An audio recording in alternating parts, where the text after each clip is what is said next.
في مجتمعنا العربي دايما اغلب العائلات بتستنى الولد الذكر، فبنلاقي في ضغط كبير على الحامل في بداية الحمل. عرفت النوع ولا لسه؟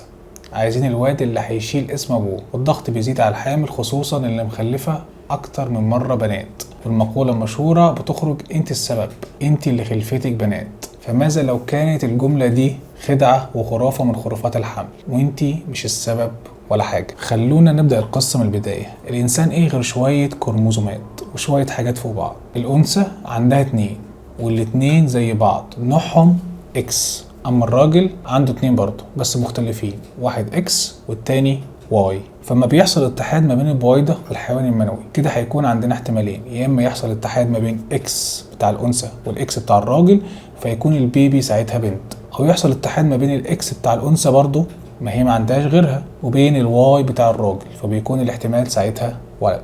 ايوه زي ما فهمت كده بالظبط، الراجل هو اللي عنده الاختلاف. يعني لو بالورقه والقلم كده، لو قعدنا قعده عرب هيطلع ان الراجل هو المؤثر في نوع الجنين، يعني مش زي حماتك بتقول ان انت السبب. مساله خلفه الولاد والبنات دي ترتيب اللي هي محدش يقدر يتدخل فيها، لانه مش بيتم تدخل البشر، على حسب اللي ربنا كاتبه.